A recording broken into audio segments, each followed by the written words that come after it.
if the opportunity is gonna be where it's at, then I'm gonna be on the floor with Bam, Hero, uh, Butler, and so. Those guys are already scores, and especially, me going into my rookie season, I'm just gonna have to find that role and whatever role I need to do to be able to, stay on the floor. That's what I'm gonna do. So. What are your initial impressions of Coach Spo and the coaching staff here in Miami? Oh no, just by meeting them so far, I love them already. So, everything that they've been telling me, just talking to them, getting to know them more. So. The Miami Heat had one of the most productive drafts I've seen in a very long time, and already I'm starting to see media members really underestimate the Miami Heat's draft class, right? We're seeing people put out these winners and losers draft classes, and nobody's mentioning the Miami Heat as winners. In my opinion, not only are they winners, they added 3 guys who I think could be massive impacts on this team. Maybe not right away in all 3 of them, but down the line, these guys have so much potential. Starting off with a guy like Kel'el Ware. I mean, we're going to watch a lot of film in this video and break down how these players are going to impact Miami next season, but more importantly, throughout the remainder of their career in Miami, right? Now, on this first play, by the way, I think Kel'el Ware is the perfect fit for Miami, right? He's got a dog mentality. He's really good offensively in the paint, can stretch the floor a little bit as a big man who can shoot the ball 7 feet tall, but most importantly is a unreal rim protector, right? On this play, stays patient inside the paint, ends up getting an insane block shot here. I mean, the verticality of this dude is something I have not seen in a long time, right? I mean, to be 7 feet tall and to move the way he moves, to handle the ball the way he handles the ball, I mean, this is a guy who can do it all. And with a little bit of development, not only could he be a big-time threat for them going forward, but a massive piece off the bench. As you see there, some post-scoring ability. And we're going to go through a bunch of film in this video. I kind of just want to break down each and every single player and why I think each one of them will have an impact in some certain way for the Miami Heat going into next season. Now, before we jump into the video, I want you guys to comment down below maybe a player or 2 players that you want Miami Heat to target this free agency, right? Free agency is just a couple of days away. Who do you think Miami should target and why as well? With that being said, let's dive into some of these draft prospects or, these draftees and break down why they're good fits for the Miami Heat going forward. Now, one of my favorite things about Kel'el Ware is the ability and the confidence to shoot the 3 ball, right? You don't see too many bigs above 7 feet tall being able to have the confidence and the ability to hit 3-pointers, right? And consistently as well. He has that ability, and we're starting to see this new era of NBA where spreading the floor, 5 out, getting guys who can shoot threes, which is so important as a big man, because with a big man that can shoot threes, it's going to open up the entirety of the paint, right? Because the opposing big man cannot leave Kel'el Ware open for 3 because he'll do things like this. Now, on this play specifically, we're just going to get a nice little swing pass here to Kel'el Ware, and what he does is something that's very underrated, right? He is going to fake pass it. Right now, he is very smart, very high IQ type of player, a very willing passer as well, which I think is another reason he's a good fit here in Miami. But again, gonna get that fake pass. He's gonna get his man to overcommit to the pass, and then he has the confidence to throw him off him and then pull up a 3-pointer, right? This is something you want to see out of your big man. I think he's got to clean up a little bit, become more consistent with that jump shot. But this is a guy who has shown flashes to be able to hit these shots at a consistent level, right? I love the floor spacing ability offensively. Not only is he a guy who can post up, give you a nice little post hook, score in the paint, very crafty around the basket, but can also spread the floor, which is so valuable in the NBA. We saw how much of a threat Kristaps Porzingis and Al Horford were this season for the Boston Celtics, and was one of the major reasons they were able to win the finals this year because of that floor spacing ability, right? The paint being open for the majority of that final series. And this is something Kel'el Ware can bring to a team, right? This play specifically gets a mismatch, attacks it, and ends up, just being able to shoot over his man. Again, something that will translate to the NBA. There's always going to be smaller guys, especially if you're 7 feet tall. Whenever you run that high pick and roll, get a switch onto a guard, they're going to take advantage of that every single time. But one of my favorite things about him is his action in the pick and roll. On this play specifically, we're going to see him come up. We're going to set this screen. A lot of times in the NBA, teams will, depending on who the ball handler is, if it's a Jimmy Butler, if it's a Tyler Hero, a lot of teams will hedge the backside defender over and have this guy come on the backside as well, kind of setting a quick little double team as Kel'el Ware kind of finds, you know, the ability, not the ability, but the lane to drive into the basket. Now this ball handler, who will be a Terry Rozier, a Tyler Hero, a Jimmy Butler, all guys who are really good at passing the ball, gives them a lane to throw up the lob and create an energy play, a momentum type of play. Everything you talk about when you look at Kel'el Ware is something that will help this team. The defensive ability to kind of switch multiple different positions and guard a ton of different guys, right?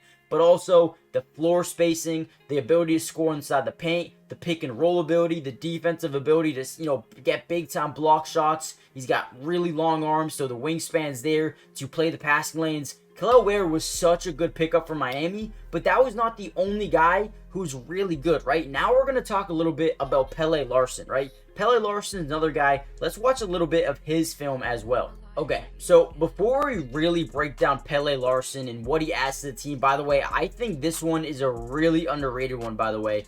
Before we get into him, make sure you guys do me a big favor. If you like these type of videos and actually want more breakdowns, make sure you guys do me a favor, hit the like button, but more importantly, subscribe if you're new. Guys, it is free. It doesn't cost anything to join the family. And like I said before, we're going to be covering the Miami Heat throughout the entirety of the offseason. Everything you need to know, we got you guys covered. So join the family if you haven't already done so. Also, if you want to watch some of these games, the Summer League games, live with me, make sure you guys follow my Twitch. That's where we're going to be streaming a bunch of those games, watching them together, breaking down the film together. Make sure you guys follow my Twitch. It is Matty Dubs with 3 S's, or you can find the link in the description below. Now, my favorite thing about Pelle Larsson is his ability to always be ready to catch and shoot, right? Now, again, we talked about how you know, teams and players, the Jimmy Butlers, the Terry Roziers, the Tyler Heroes, all these guys are going to be able to, you know, drive into the lane, draw weak side help, right? And then the corner is always going to be open. So that alone is going to get Pelle a ton of open shots, whether it's in Summer League, whether it's in G League, whether it's on the actual Heat's roster, right? Always ready to catch and shoot. On this play, this guy gets his guy up in the air. He's going to cause a little bit of a rotation here by this man, just trying to, you know, show a body, make this guy pass the ball, and little does he know that that's a mistake, right? Now, this is a three-point line in the NBA. This is the NBA one, so, you know, feet are, or the ability, the range ability is good for the NBA level. I think it's something that will translate at a fine level, but again, always ready to just catch and shoot. This is something that's very, very important in the NBA, needing to get these shots off as quick as possible. He catches it and he goes up with it. There's no having to bring it back down and back up. Wherever he can catch the ball, if he even catches it at his face, he can just pull it up, right? This is a guy who is very dynamic, very versatile in terms of how he can get these shots off. And he's a guy that can really, really knock him down. If he gets it going, if he gets into rhythm, good luck, because it's going to be really tough to stop him. Now, another thing I like about him is he's very good on ball and off ball offensively. Like, when he has the ball in his hands, he's good at, you know, creating open shots, right? On this play, we're going to get a high screen. It's kind of at a diagonal. This is good for getting open threes, right? So what he's going to do here is he's going to actually fake like he's going to go in. He's going to step back and create himself some space for an open three. Again, this is not something everyone can do, as he's going to force his guy over leverage that, you know, that drive baseline. He's going to step back, and the ability to set your feet extremely quick, basically what they say is stopping on a dime. This is something he does very, very well. So again, think about him being able to not only create shots with the ball in his hands, but coming off screens, right? I mean, let's just say the ball handler's in the right corner, he comes off this screen, he's always able to just come off, set his feet, and then shoot it, right? This is something he's been doing for a long time now. And again, good screen, makes his guy overcommit to the drive, step back, beautiful handles, right? And then gets it to go. The quick trigger, quick release to get that ball out as quick as possible. Pelle Larsson, maybe if he was a little bit taller, would be an A+ pick in my opinion, but I believe he's, what, 6'5", maybe 6'5 and a half. maybe 6'6" on some good days if he's wearing the right shoes, right? But a guy who can defend 1, the 2, the 3 will start to find some trouble with the 4s and the 5s. But this is a guy that I love. His ability to shoot the ball, the confidence, the ability to just come out here and make winning plays, right? So I really do love Pelle Larsson. Very underrated, and I think he was a massive steal where they got him. So now let's talk a little bit about the UDFA Keshad Johnson. I don't want to hone on too much on him, but he's another dog type of player. Let's talk about him. Now, Keshad Johnson, the UDFA, might be one of my favorites in this draft.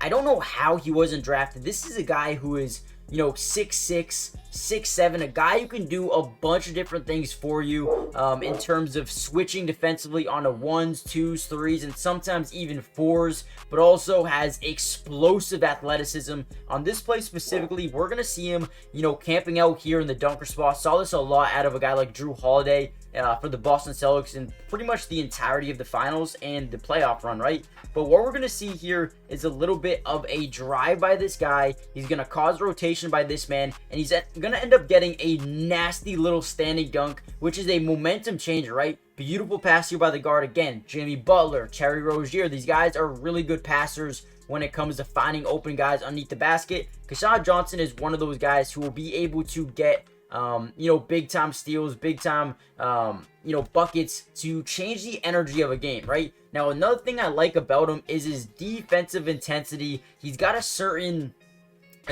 aura about him where he's a dog, right? He is going to lay it all out on the line. Whatever it takes, he's going to do it, right? Diving on the floor for loose balls, whether or not he needs to come up with a big-time steal, play the passing lanes, get a big-time block, right? The man is going to do the little things for your basketball team, and everyone wants one of those guys on their team. Keshad Johnson is literally that. He's literally that. The athleticism there. I think he's got to work on his shooting ability a little bit more. But again, dunker spot, throws up the lob, gets it to go. Another big time play by him. See what he does here, driving baseline, nice little bounce pass. A guy who's willing to pass the ball, not someone who really cares about his stats too much, but just wants to make sure that he puts everyone, not only himself, but his teammates in the right situation to win basketball games. As he gets a nice little dunk there.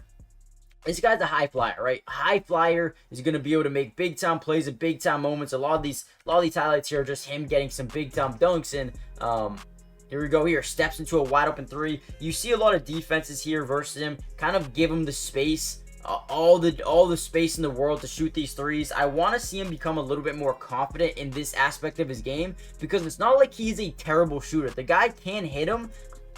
And with the NBA coaching, I do think it will go up a little bit more. But again, just want to see him be a little bit more confident like this. This is a good one. 17 seconds left in the game, basically. Hits a big time shot off the glass. Definitely not beautiful, right? But got it to go with, right? So I want to see him work on his 3-ball a little bit more. I love the defensive versatility, switch multiple different positions. I love the high energy, the athleticism, the passing ability. I really do like Keshad Johnson, absolute dog, and a perfect fit for the Heat, man. Listen, I am a Celtics fan, as you see right here with my flag, but I'm very unbiased. I'm going to call it how it is. I think Miami Heat had probably a top 3 draft class, and nobody's really talking about them. So just wanted to do my due diligence, get out here, and give them some credit. Let me know what you guys think. Hit the like button, subscribe if you're new, join the family, and I'll see you guys in the next Heat update, which should be very, very soon. Peace.